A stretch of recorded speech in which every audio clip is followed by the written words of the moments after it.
आचार्य उमास्वामी विरचित तत्वार्थसूत्र मोक्षशास्त्र। तर काय आहे ह्या शास्त्रामध्ये? सात तत्व कशासाठी सांगितली आहेत? तर 7 तत्वांवर श्रद्धान तेच काय आहे तर मोक्षाचा मार्ग आहे। मोक्षाचा मार्ग काय आहे तर सम्यक दर्शन, ज्ञान, चारित्र्य ह्यांची एकताच मोक्षाचा मार्ग आहे। मग त्याच्यासाठी आपण 7 तत्व बघत आहोत। मग आपण असं म्हणतो नुसतं 7 तत्वांवर श्रद्धान, 7 तत्वांवर श्रद्धान, पण ते 7 तत्व काय आहेत हे कळल्यानंतर आपल्याला खरं त्याचं श्रद्धान होऊ शकतं। म्हणून आपण काय बघितलं? जीव, अजीव, आश्रव, बंध, संवर, निर्जरा आणि मोक्ष। ह्या 7 तत्वांचं स्वरूप आपण बघितलं। आणि ह्या 7 तत्वांमध्ये काय आहे तर सगळीकडे जीव गुंतलेला आहे। म्हणजे प्रत्येक ह्या अवस्था ज्या झालेल्या आहेत तर ते जीव आणि पुद्गलाच्या निमित्तात झालेले आहेत। पण पुद्गल सुद्धा स्वतःहून कशामध्ये भाग घेऊ शकतं का? ते तर जड आहे, अचेतन आहे। म्हणजे तिथं सुद्धा जीवाचाच काय आहे तर मुख्यतेने तिथं सहभाग आहे। म्हणजे जीवाच्या द्वारे जीव काय करतोय? पुद्गलाला बघतोय, विकारी भाव करतोय, त्याच्या निमित्तात कर्म येत आहेत, कर्म आलं की जीवाशी बांधले जात आहेत, बांधलं गेल्यानंतर त्याचं काहीतरी आपल्याला फळ मिळून परत आपण सुखी दुःखी किंवा ह्या संसारात भ्रमण करतोय। मग हे सगळं आपल्याला दुःख वगैरे नको नको नकोसं होतं। आणि मग खरे देवशास्त्र गुरूंच्या सानिध्यामध्ये आपल्याला म्हणजे सगळा उपदेश मिळतो। आणि उपदेश मिळाल्यानंतर तिथं मग आपल्याला काय होतं तर स्व काय आणि पर काय, किंवा माझ्या दुःखाचं कारण काय आहे, माझ्या सुखाचं कारण काय आहे, हे ज्ञान झाल्यानंतर तिथं काय होतो? आपण स्वतःच्या आत्म्यामध्ये राहण्यासाठी पुरुषार्थ करतो। आणि मग त्यावेळेस तिथं काय होतं तर कर्म येण्याचं थांबतं। त्याला काय म्हटलंय मग? संवर म्हटलेलं आहे। म्हणजे ही सुद्धा अवस्था जीवाच्या पुरुषार्थामुळेच झालेली आहे। मग त्याच्यानंतर पुढं काय होतंय? आता कर्म तर नवीन यायचं बंद झालंय, पण जे पूर्वी आपण गोळा केलेलं आहे ते तर अजून जीवाच्या संयोगामध्ये आहे। मग ते सुद्धा कर्म काय होतं? ह्या जीवाच्या पुरुषार्थाने हळूहळू निघून जातं। आता हे जे लिहिलं होतं ना कुणी, त्याच्यामध्ये एक देश निर्जरा होते असं कुणीतरी लिहिलं होतं। एक देशचा अर्थ लक्षात म्हणजे मला कोण सांगते? एक देश कशाला म्हणायचं? एकदम तर सगळे जाणार नाहीत कर्म, हळूहळू कर्माची निर्जरा व्हायला लागते। म्हणजे ते ढिगारे काय होतात? हळूहळू कमी व्हायला लागतात। मग ह्याला काय म्हटलंय? हळूहळू निघून जाणं तर ते एक देश निघून जाणं, म्हणजे काही अंशाने त्याची काय होते तर निघून जाण्याची प्रक्रिया चालू आहे। मग असं हळूहळू निघून जाताना काय होतं? एक दिवस ते संपूर्णपणे जीवाच्या प्रदेशातून नष्ट होते। मग असं नष्ट होणं हेच काय आहे? मोक्ष आहे। म्हणजे निजशुद्धतेला प्राप्त होणं हेच काय आहे तर मोक्ष आहे। म्हणजे ह्या 7 तत्वांमध्ये जीव कसा गुंफलेला आहे किंवा जीवाच्या निमित्तातच हे सगळे पुढचे आहेत हे आपल्याला लक्षात येतं। म्हणजे आपलं अस्तित्व काय आहे, आपण स्वतःला समजतोय काय, आणि आपल्याला त्याच्यामुळं काय दुःख भोगावं लागते, ही सगळ्या गोष्टी आपल्याला इथं क्लिअर होतात। मग आपल्याला खरं सुख पाहिजे तर हे 7 तत्वांचं श्रद्धान आपल्याला जसं आहे तसं होणं गरजेचं आहे। मग आजपर्यंत आपलं श्रद्धान होतं की नव्हतं? आजपर्यंत आपल्याकडे ज्ञान होतं की नव्हतं? आजपर्यंत आपण चारित्र्य आपल्याकडे होतं की नव्हतं? मग कसं होतं ते चारित्र्य, किंवा काय म्हणजे तिथं श्रद्धा? तर म्हणजे प्रत्येक जीवाजवळ हे सगळे गुण आहेत, तरी सुद्धा आपण दुःखी होतो। आता आपल्याला श्रद्धान करायचंय म्हणजे अगोदर ते गुण नव्हते आता आलेत असं आहे का? तर नाही। तर ते गुण तर अगोदर होते आपल्याजवळ, फक्त त्यांचं काय होतं? विपरीत श्रद्धान, विपरीत ज्ञान, विपरीत चारित्र्य, ह्यामुळं काय झालं होतं? आपलं सगळं दुःख चालू होतं। मग आता श्रद्धान जसं आहे तसं करायचं म्हणजे काय करायचं? आजपर्यंत ह्या 7 तत्वांची जरी आपल्याला नावं माहीत नव्हती किंवा त्याच्याबद्दल आपल्याला त्याचं स्वरूप माहीत नव्हतं, पण ह्या 7 तत्वांनाच आपण काय करत होतो? मिथ्या मार्गाने आपण ते करतच होतो। म्हणजे 7 तत्व आपल्या जीवनामध्ये होतीच, फक्त आपल्याला हे 7 तत्व आहेत किंवा ह्याच्यामुळं ह्याचं स्वरूप असं आहे किंवा ह्याचं स्वरूप आपण असं समजतोय, ह्या गोष्टींचं आपल्याला तिथं ज्ञान नव्हतं। म्हणजे 7 तत्वांचं आपल्याला आचरणामधून चाललेलंच आहे। जीव आहे, पुद्गल आहे, रागद्वेष आहेत, म्हणजे जीवाची मान्यता मिथ्यात्व आहे, त्याच्यामुळं काय होतंय? कर्म येतंय, बांधलं जातंय, आणि काय होत होतं? ह्याच्या पुढच्या सगळे जी काही तत्व आहेत तर ती तत्व मात्र काय होत होती तिथं होत नव्हती. संवर कधी सुरू होतो? संवराची सुरुवात कधी होते? झाली. कधी झाली? ज्या क्षणी आपल्याला सम्यक दर्शन होतंय, सम्यक दर्शन झालं की तिथं पहिल्यांदा संवर झाला. मग आजपर्यंत अनादी काळापासून जो जीव मिथ्यादृष्टी आहे, कधीपासून म्हणते मी? अनादी काळापासून त्याला एकदाही सम्यक दर्शन प्राप्त झालं नाही, तर त्याच्या आयुष्यामध्ये संवराला सुरुवात झालीच नाही. तो कुठं अडकलाय? जीव, अजीव, आश्रव, बंध ह्या 4 गोष्टींमध्येच आहे तो. त्याच्या पुढं त्याची प्रगतीच नाही झाली आणि त्यामुळं काय झालेलं आहे? संवर, निर्जरा, मोक्ष ह्या गोष्टीपासून तो दूर आहे. म्हणजे आपल्याला महत्त्वाचं काय आहे? संवराला सुरुवात होणं महत्त्वाचं आहे. संवरामुळंच आपला मोक्षाचा मार्ग सुरू होतो. लक्षात येते का? सम्यक दर्शन, ज्ञान, चारित्र्य हा मोक्षाचा मार्ग आहे. त्याच्यामध्ये पण पहिलं सम्यक दर्शनाला महत्त्व दिले, पहिलं स्थान सम्यक दर्शनाला दिले. म्हणजेच काय आहे तर तिथं आपल्याला स्वचं श्रद्धान किंवा पराचं सुद्धा श्रद्धान होतंय ना आपल्याला. कसं श्रद्धान होतंय पराचं? हे माझं नाही असा पक्का निर्णय होतो की नाही आपल्याला, तर ते पराविषयीचं श्रद्धान आहे. आणि मी जीवच आहे, ह्या सर्वापासून भिन्नच आहे, हे काय आहे? स्वचं श्रद्धान आहे. म्हणजे जेव्हा आपण स्वचं श्रद्धान करतोय तर त्यावेळेस आपलं काय नाही हे सुद्धा श्रद्धान तिथं आपोआप होतंय. माझं काय आहे हे कळल्यानंतर माझं काय नाही तिथं निर्णय आहेच ना त्याच्यामध्ये. हे माझं घर आहे असं मी म्हटलं, ह्याचा अर्थ काय होतो? हे घर सोडून जेवढी घरं असतील तर ती माझी नाहीत. बरोबर आहे? त्याच्यामध्येच हा अर्थ काय आहे? गर्भित आहे. जरी आपण म्हटलं नाही की बाबा बाकीचं काय माझं संबंध नाही, हेच माझं घर आहे. आपण असं म्हणतो का? कुणी जर आपल्याला विचारलं तुझं घर कुठे आहे? हे काय? हे माझं घर आहे, हे माझं घर आहे असं म्हणत असताना त्याचा अर्थ हे सोडून बाकीची जेवढी घरं दिसत असतील तर ती माझी नाहीत, हे त्या वाक्यामध्ये गर्भित आहे की नाही? तसं आपला जेव्हा निर्णय होतो की मी जीवच आहे, त्यावेळेस जीव सोडून बाकीची जी अन्य द्रव्य आहेत तर ते म्हणजे मी नाही. म्हणजेच मी नाही म्हणजे काय आहे तर ते पर आहे. असं ते पराचं श्रद्धान होतं की ते मी नाही. तर हे श्रद्धान होणं इथंच काय झालं? सम्यक दर्शन झालं किंवा आत्म्याला जाणलं. आत्म्याला जाणल्यानंतर तिथं आपलं काय झालं? पूर्ण विश्वास आपल्या आत्म्याबद्दल किंवा आपल्या आत्म्याची तिथं अनुभूती झाली आणि तिथं संवराला सुरुवात झाली. म्हणजे मोक्ष मार्ग कधी सुरू झाला? सम्यक दर्शन झालं, तिथं संवर झाला आणि तिथूनच काय झाली? आपल्या मोक्ष मार्गाची सुरुवात झाली.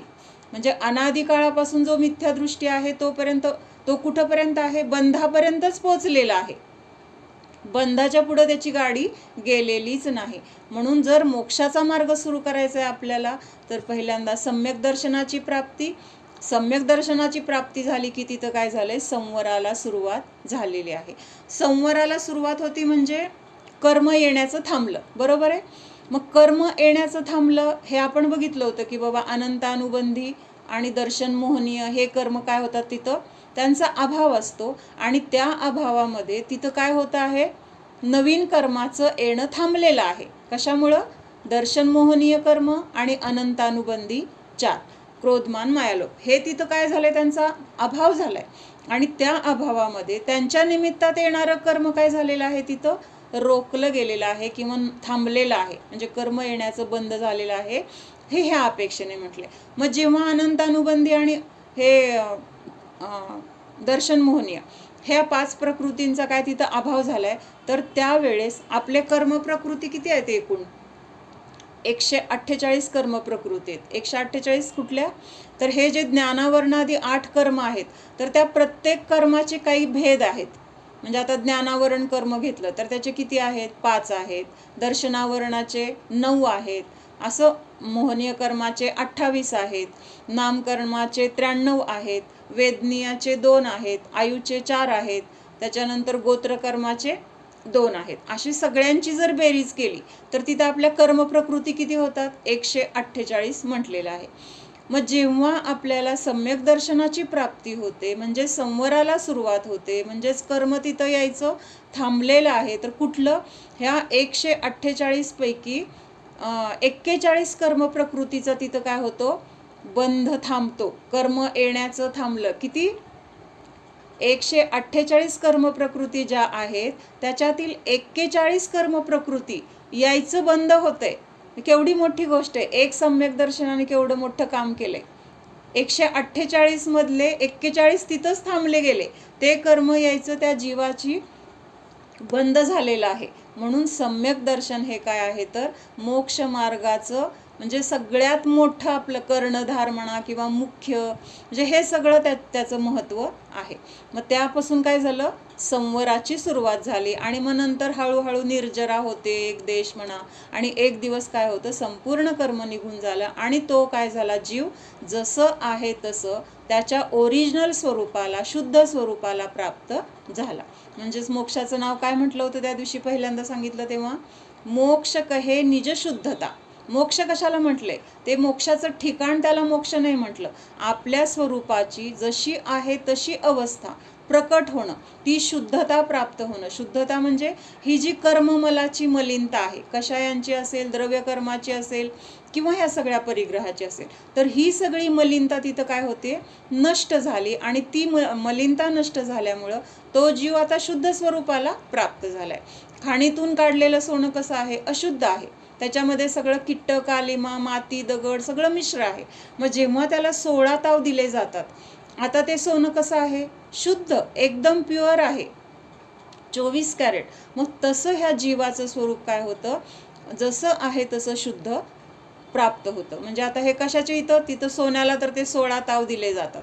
मग इथं हे सगळं जे काही व्रत, नियम, संयम ह्याच्या आधाराने स्वतःच्या आत्म्यामध्ये तिथं काय होतो, राहण्याचा पुरुषार्थ होतो. व्रत, नियम, संयम करायचे म्हणजे काय, समजा आता आज उपवास केला किंवा अजून काहीतरी त्याग केला, म्हणजे हे सगळं जो काही वेळ तिथं, आता समजा उपवास केल्यानंतर आहार करण्यामध्ये जो काही वेळ जात होता, त्या आहाराचे विकल्प, निघायचे विकल्प, जाताना परत धारणा, तिथं गेल्यानंतर आहार घेण्याचे विकल्प, हे सगळं परत प्रतिक्रमण, ह्यामध्ये जो वेळ जात होता, तर तो वेळ त्यांनी कुठं घातलेला आहे, शुद्धोपयोगामध्ये घातलेला आहे.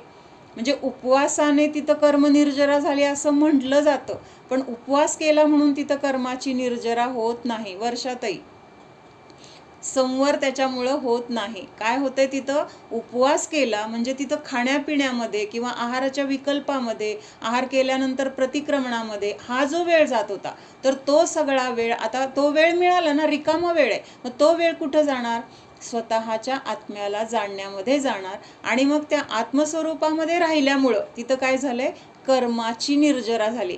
पण आरोप कुणावर आलाय, उपवासावर. उपवासामुळे कर्माची निर्जरा झाली, व्रतामुळे कर्माची निर्जरा झाली असं म्हणताना म्हणलं जातंय.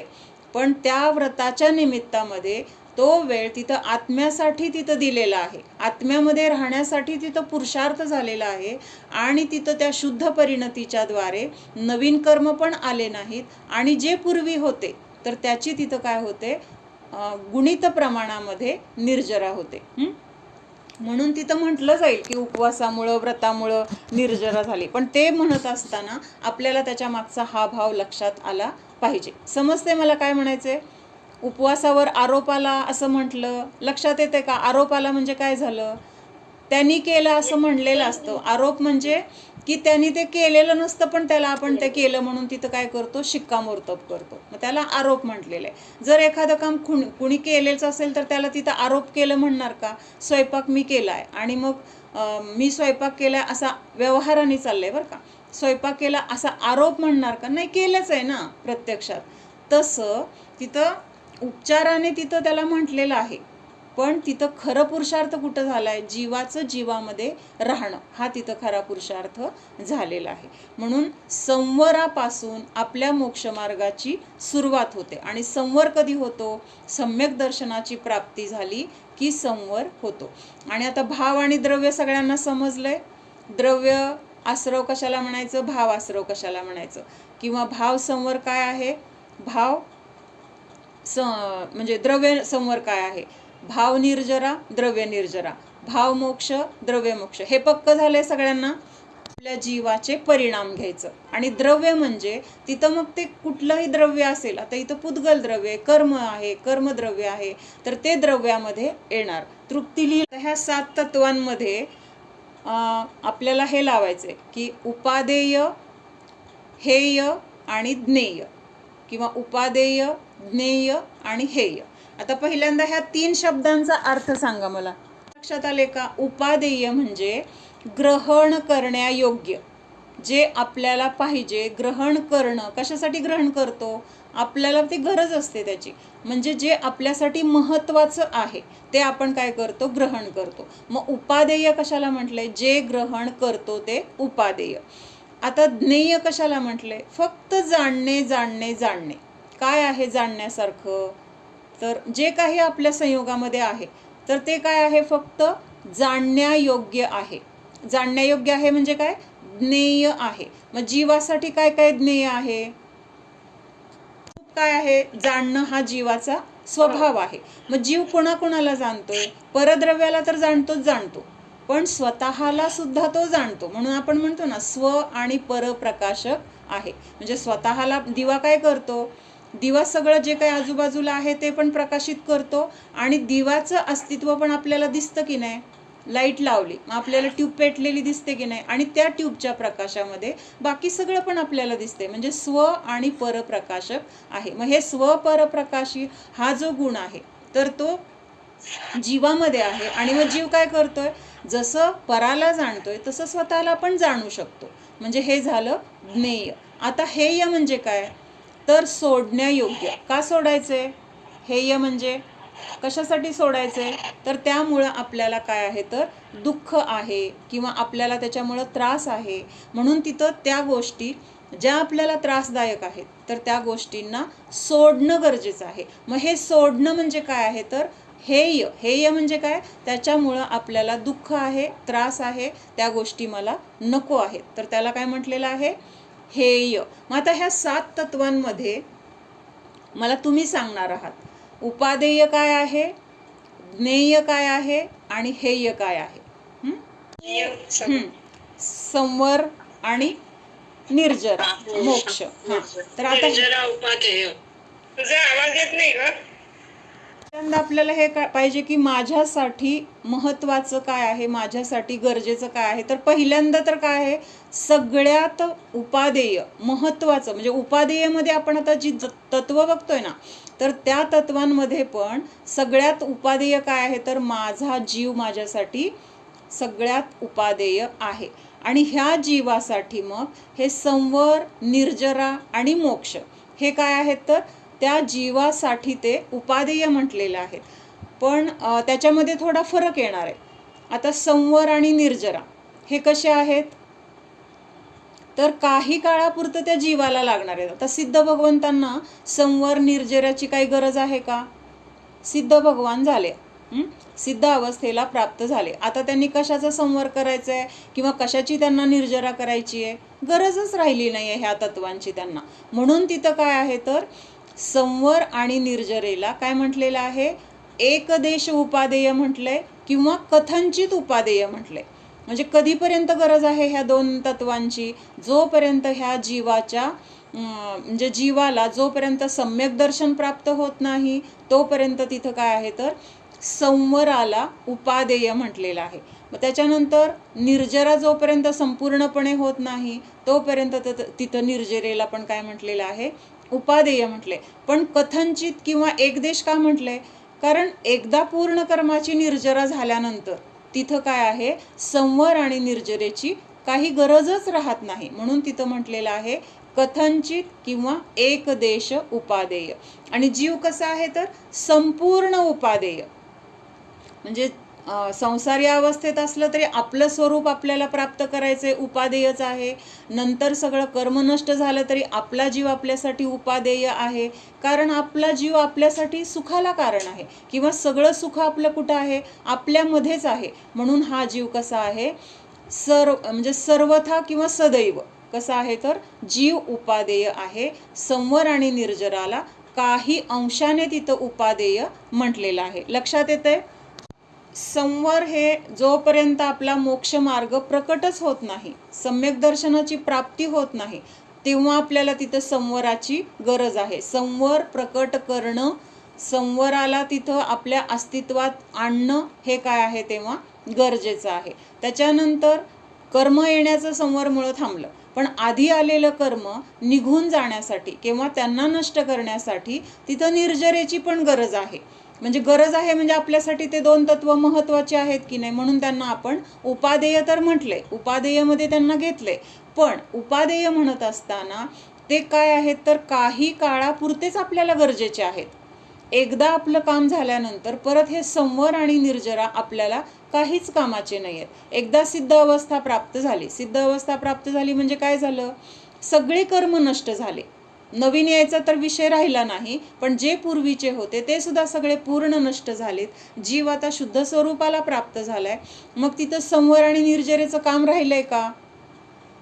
काहीच काम नाही आहे. कशाची निर्जरा करायची, कशाचं संवर करायचं आहे? कर्म यायचा विषयच राहिलेला नाही, कारण राग द्वेष काय झालेले आहेत, नष्ट झालेत, कर्मच नष्ट झालेत. त्यामुळं तिथं तेवढ्या काळापुरतीच आपल्याला तिथं संवर आणि निर्जरेची गरज होती. कधीपर्यंत? जोपर्यंत मोक्षमार्ग सुरू होत नव्हता. मोक्षमार्ग सुरू झाल्यानंतर जोपर्यंत कर्माची पूर्ण निर्जरा होत नव्हती तोपर्यंत ह्या दोन तत्वांची जीवाला म्हणजेच आपल्याला गरज होती. पण एकदा आपल्या पूर्ण कर्माची निर्जरा झाल्यानंतर तिथं हे संवर आणि निर्जरा तत्वाचं काम काय होतंय, संपून जाते. मग त्याच्यानंतर त्या तत्वांचं आपल्या साठी काही उपयोग राहत नाही. म्हणून ह्यांना काय म्हटलंय, काही काळासाठी ह्यांची गरज आहे, थोड्याच काळासाठी गरज आहे, म्हणून कथंचित उपादेय म्हटलेलं आहे. उपादेयच आहेत, त्याच्याशिवाय आपल्याला म्हणजे खरं सुख मिळणार नाही किंवा कर्माची निर्जरा होणार नाही, आपण सिद्ध होणार नाही. त्यामुळे ते उपादेय तर म्हटलेत, पण पुढं आपल्याला त्यांची काही गरज राहत नाही. म्हणून तिथं तेवढ्या अपेक्षेने तिथं त्यांना एकदेश उपादेय म्हटलेलं आहे. आलं. मोक्ष तत्व कसं आहे तर ते प्रकट करण्यायोग्य उपादेय. म्हणजे मोक्ष ही अवस्था अनादी काळापासून आपल्या संयोगामध्ये आलीच नाही, त्या गोष्टीला आपण पाहिलंच नाही. म्हणून तिथं काय सांगितलं, त्या मोक्षाला प्रकट करायचंय. म्हणून तिथं मोक्ष तत्व काय म्हटलेलं आहे, प्रकट करण्यायोग्य उपादेय.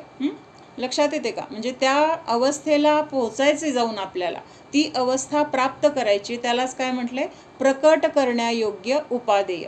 मग उपादेय तत्वामध्ये काय काय आलं, जीव सर्वथा उपादेय, संवर आणि निर्जरा कथंचित उपादेय आणि मोक्ष प्रकट करण्यायोग्य उपादेय.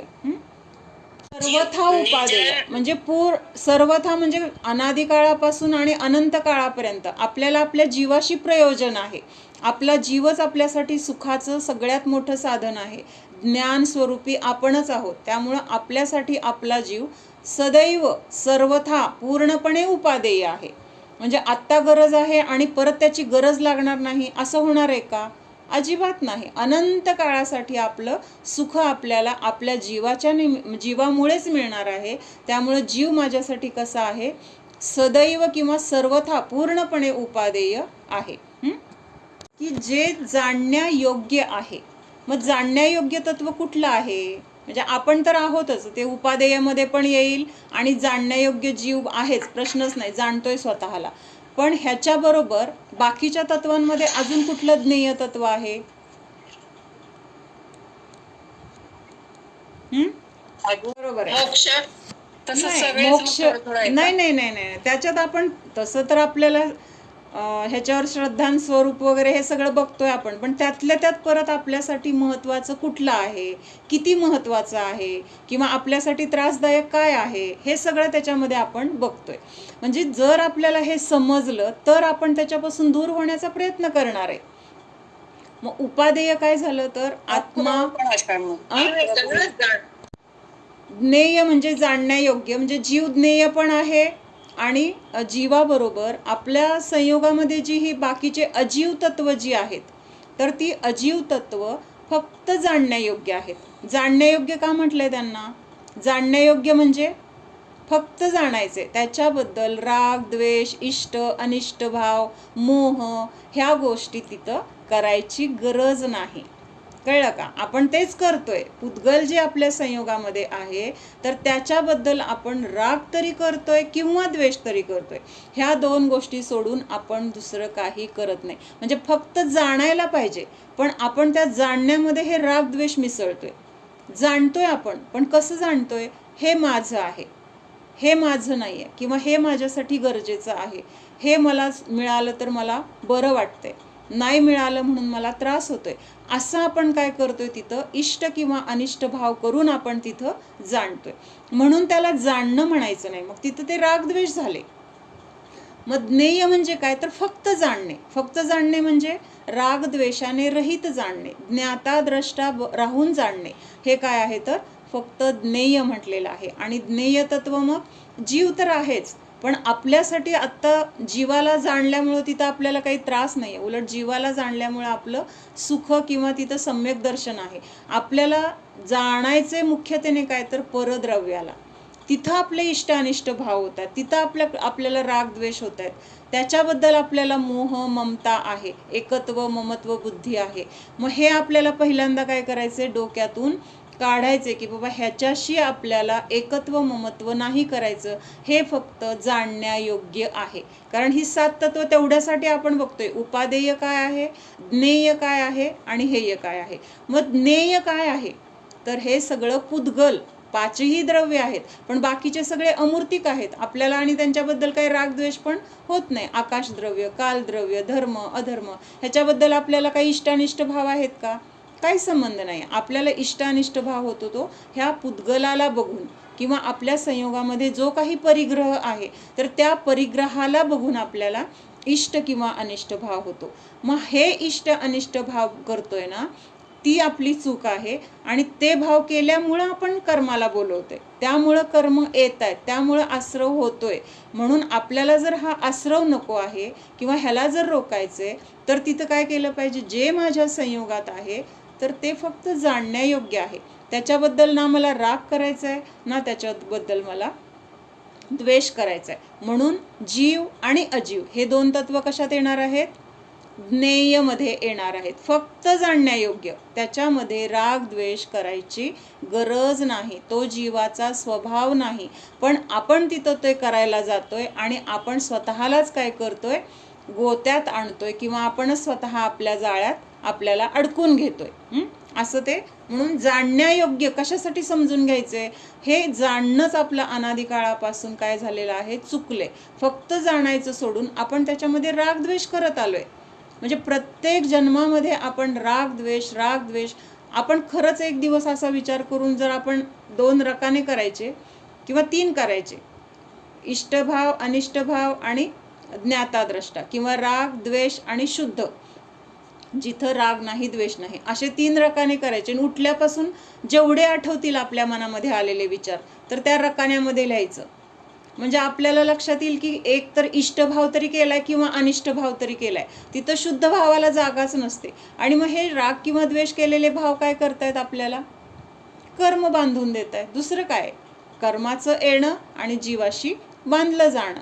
मग आपल्याला जर ज्ञेय राहायला जमलं, आपण जर ज्ञेय राहिलो तर काय होणार आहे, हे रागद्वेष न झाल्यामुळं कर्म यायचं आपोआप थांबणार आहे आणि तिथं काय होणार आहे, संवर होणार आहे. म्हणून अजीव तत्वाबद्दल किंवा पुद्गलाबद्दल मुख्यतेने काय समजायचंय, ते ज्ञेय आहे. उद्या दिवसभरामध्ये आपण असा प्रयोग करूया, जेव्हा असे प्रसंग, ते तर सतत येतात प्रसंग, म्हणजे जे जे काही आपण करतोय बघतोय, साधं बघितलं तरी आपल्या मनामध्ये आलेला विचार इष्ट किंवा अनिष्ट ह्या कुठल्या तरी ग्रुपमध्ये जातो.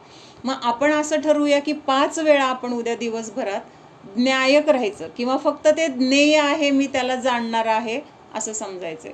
का गेले सगळे, व्हिडिओ ऑन करा.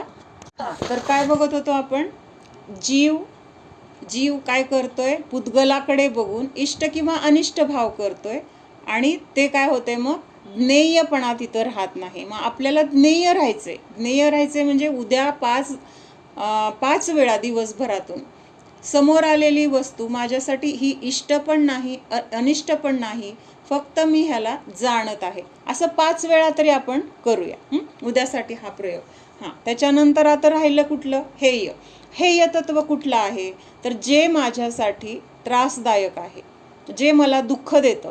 तर असे कुठली तत्व आहेत की ज्यामुळं आपल्याला दुःख होतं, आणि बंध, ह्या 2 मुळं आपला संसार आहे. काय आहे, आश्रव आणि बंध, ह्या 2 मुळं आपल्याला दुःख आहे किंवा ही चतुर्गती भ्रमण आहे. त्यामुळं आपल्याला काय सोडायचंय, आश्रव आणि बंध ह्या दोन गोष्टी काय आहेत तर टाळायच्यात किंवा सोडायच्यात. म्हणजेच काय आहेत तर त्या हेय आहेत, सोडून देण्यायोग्य आहेत. त्यांना नाही सोडलं तर आपलं हे संसाराचं चक्र परत चालू राहणार आहे. म्हणून काय आहे तर हेय काय आहे तर आश्रव आणि बंध. आता 7ही तत्वांमध्ये ह्या 3 गोष्टी लावून कोण दाखवतंय? अजीव तत्वाबद्दल राग द्वेष करायचे नाहीत. ते आपल्याला सगळ्यात काय आहे तर दुःखाला मोठं कारण आहे. म्हणून जर तिथं जाणणे ही प्रवृत्ती झाली तर आपल्याला तिथं काय होणार आहे? राग द्वेष होणार नाहीत. राग द्वेष नाही झालं की कर्म येणार नाही. कर्म नाही आलं की बांधलं जाणार नाही. म्हणजेच तिथं काय आहे? ऑटोमॅटिक संवर निर्जरेला सुरुवात आहे. असं हे 7 तत्वांचं स्वरूप. ही 7 तत्व आपल्याला प्रयोजनभूत का आहेत? लक्षात येते का? प्रयोजनभूत का आहेत? प्रयोजनभूत म्हणजे आपल्यासाठी अतिशय महत्त्वाची, किंवा त्याच्यामुळं आपल्याला त्या स्वरूपाला जसं आहे तसं जाणलं तर आपल्या सगळ्या दुःखाचं काय होणार आहे? नाश होणार आहे. म्हणून ह्या 7 तत्वांना काय म्हटलेलं आहे? ह्या 7 तत्वांवरचं श्रद्धान हेच सम्यक दर्शन आहे असं म्हटलेलं आहे. आपण दुःखी कसे होतोय, किंवा मग ते दुःखातून बाहेर पडायसाठी कुठलं तत्व आपल्याला गरजेचं आहे, हे सगळं काय आहे तर त्याचं स्वरूप जसं आहे तसं जाणणं. तिथं काय आहे? व्यवहार सम्यक दर्शन आहे. हे जाणून माझ्यासाठी माझा आत्माच उपादेय आहे, म्हणून आत्म्यामध्ये राहणं, आत्म्याला अनुभव करणं, हे काय आहे तर निश्चय सम्यक दर्शन आहे. म्हणजे इथं परत एक गोष्ट क्लिअर झाली की शुभ भावामुळं संवर होत नाही. शुभ भावामुळं म्हणजे षटक्रिया केल्या, दान केलं, व्रत नियम संयम केले तर त्याच्यामुळं संवर निर्जरा होणार नाही. त्याच्यामुळं काय होणार आहे?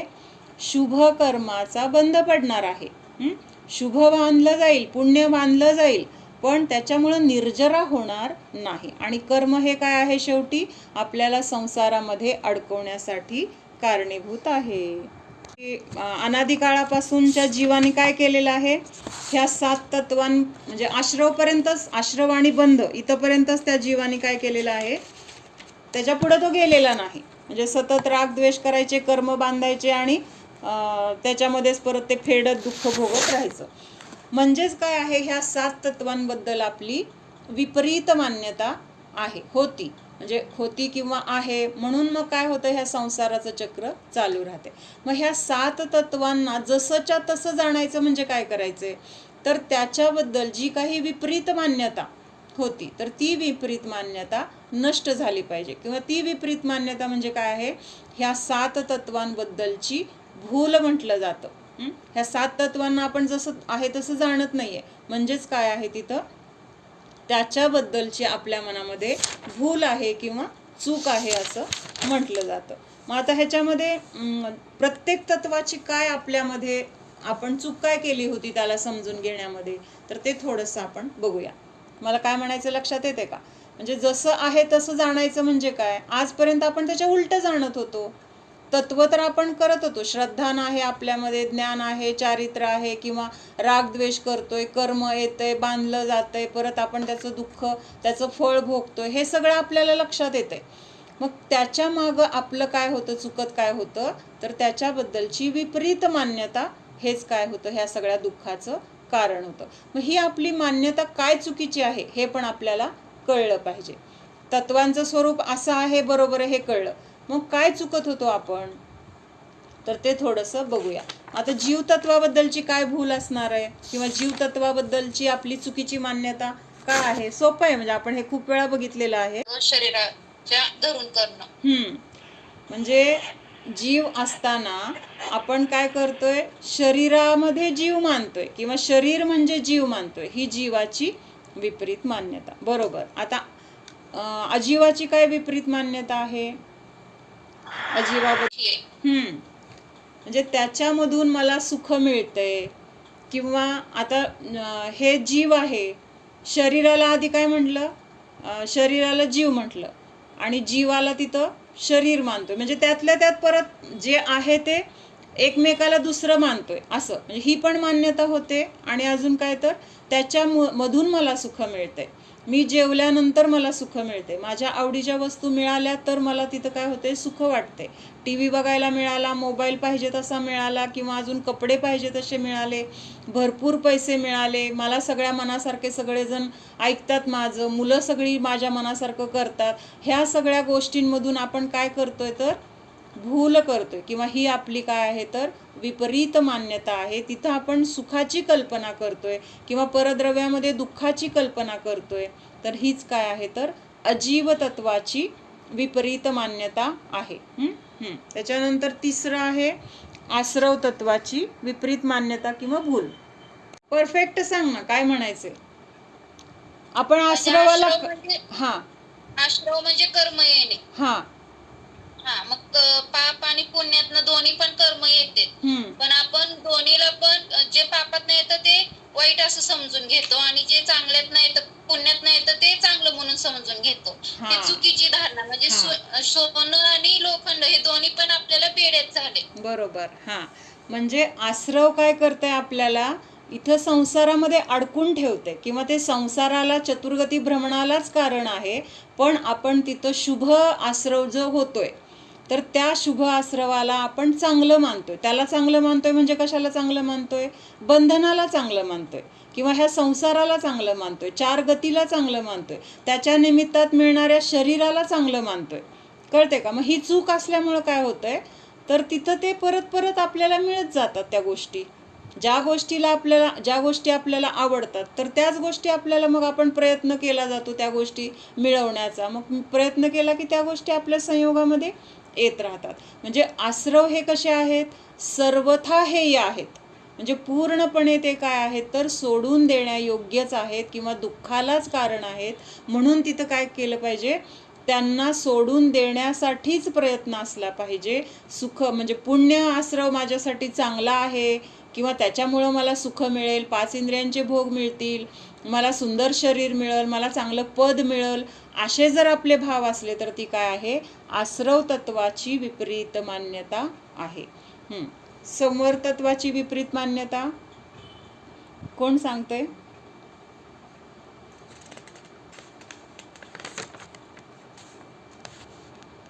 सांगा लवकर. ना तेच येणार आहे.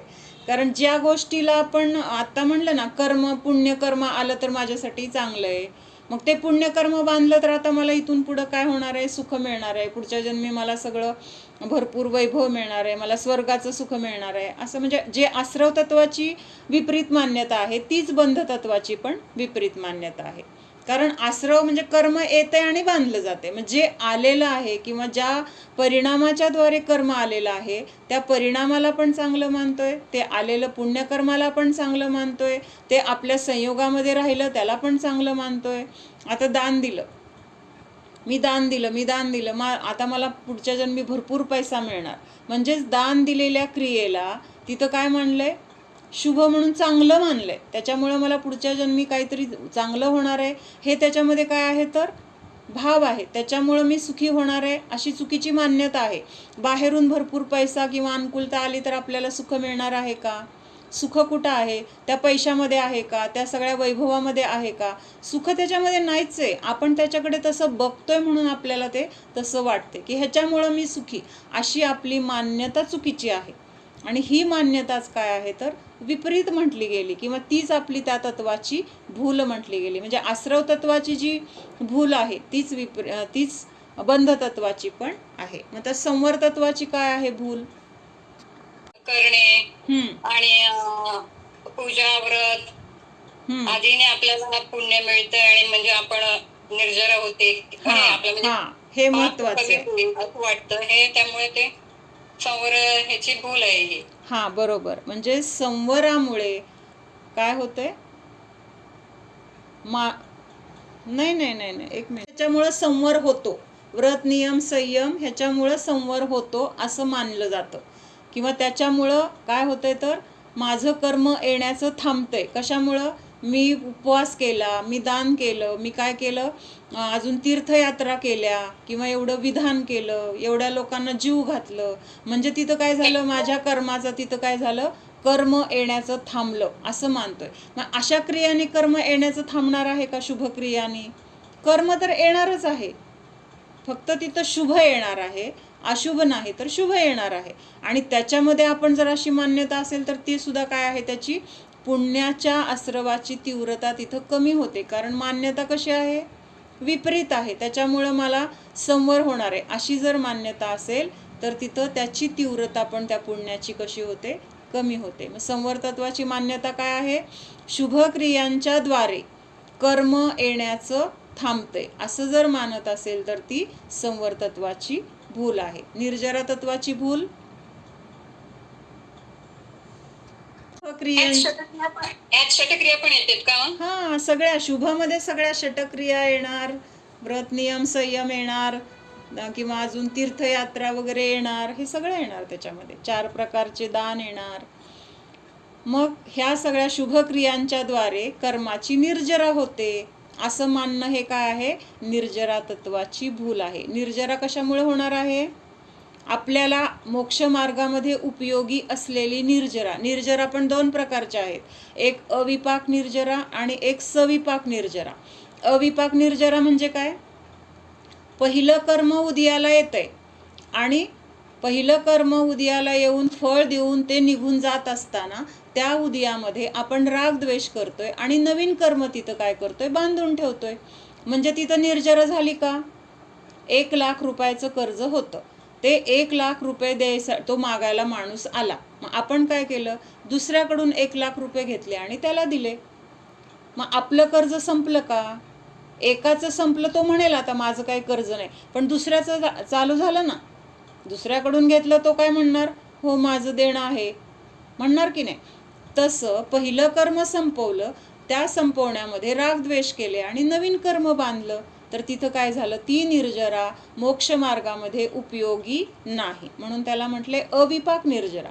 आणि आपल्याला कशी निर्जरा पाहिजे, सविपाक. सविपाक निर्जरा काय आहे, तर पहिलं कर्म उदयाला आलं तर त्या उदयामध्ये इष्ट अनिष्ट भाव न करता तिथं समताभावामध्ये राहिलो किंवा तिथं स्वतःच्या आत्मस्वरूपामध्ये राहिलो तर ते आलेलं कर्म निघून तर जाते, पण तिथं राग द्वेष नसल्यामुळं नवीन कर्म बांधलं जाणार आहे का, तिथं नवीन कर्म बांधलं जाण्याचा प्रश्नच नाही. मग ही निर्जरा आपल्याला मोक्ष मार्गामध्ये उपयोगी आहे. कुठली, सविपाक निर्जरा.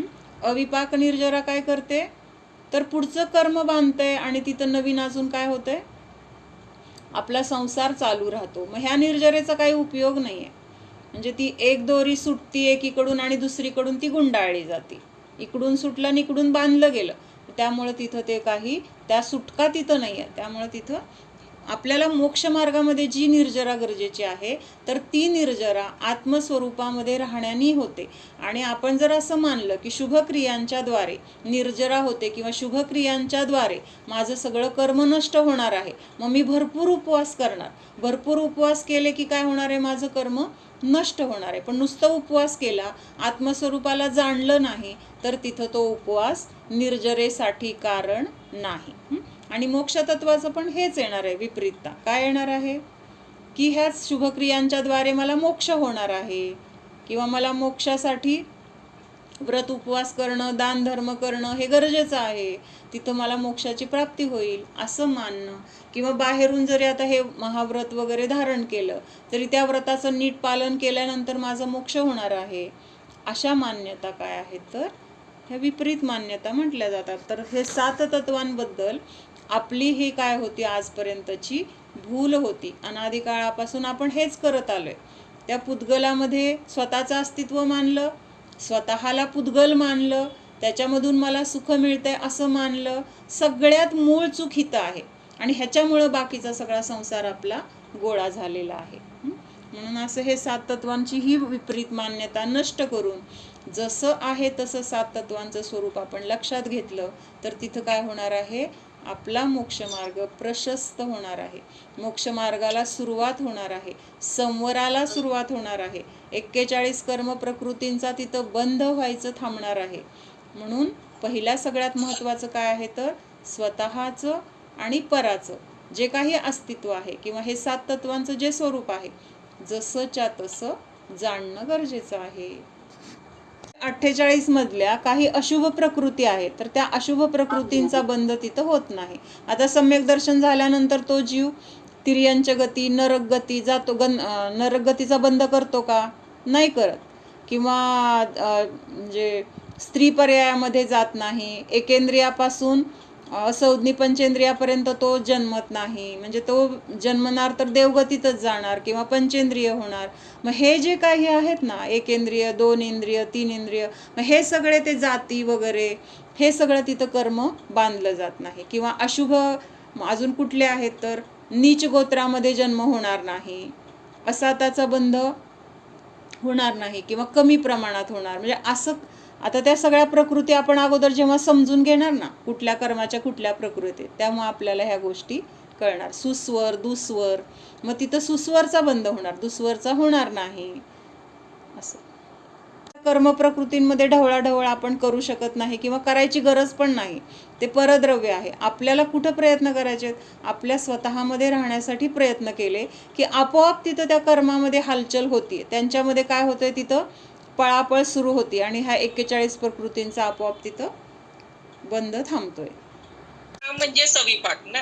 हा, बरोबर बरोबर. अकाम म्हणजे आपण तिथं काही प्रतिकार करू शकत नाही. आलेल्या कर्माला तिथं गपचूपपणे सहन करावं लागतं.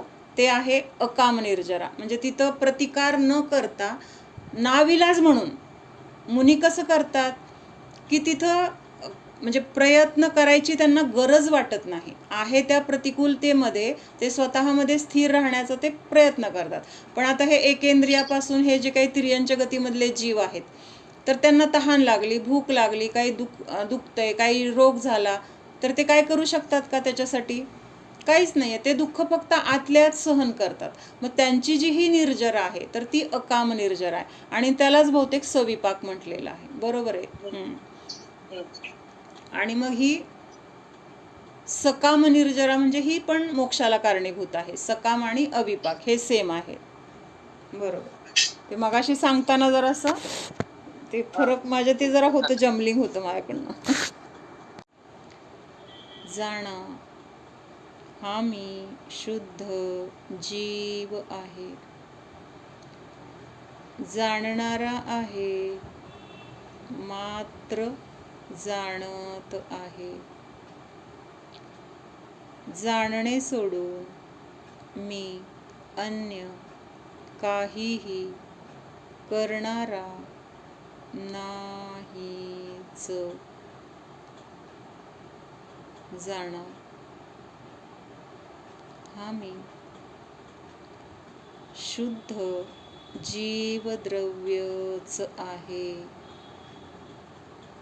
मी पुद्गल नाही, धर्मद्रव्य नाही, अधर्मद्रव्य नाही, आकाशद्रव्य नाही, कालद्रव्य नाहीच. हा मी या अन्य द्रव्यांना, अजीव द्रव्याला मात्र जाणणारा आहे, ज्ञायक आहे. हे शरीर पुद्गल आहे, परद्रव्य आहे. याच्यामध्ये इष्ट अनिष्ट भाव करणे हा माझा स्वभाव नाही. या शरीराला मात्र जाणणे हा माझा स्वभाव आहे. शरीराप्रती राग द्वेष, इष्ट अनिष्ट भाव हेच आश्रव बंधाला कारण आहेत. हे शरीर ज्ञेय आहे. शरीराच्या निमित्तात गोळा झालेला सर्व परिग्रह ज्ञेयच आहे, माझा नाही. माझ्यासाठी इष्ट अनिष्ट नाही.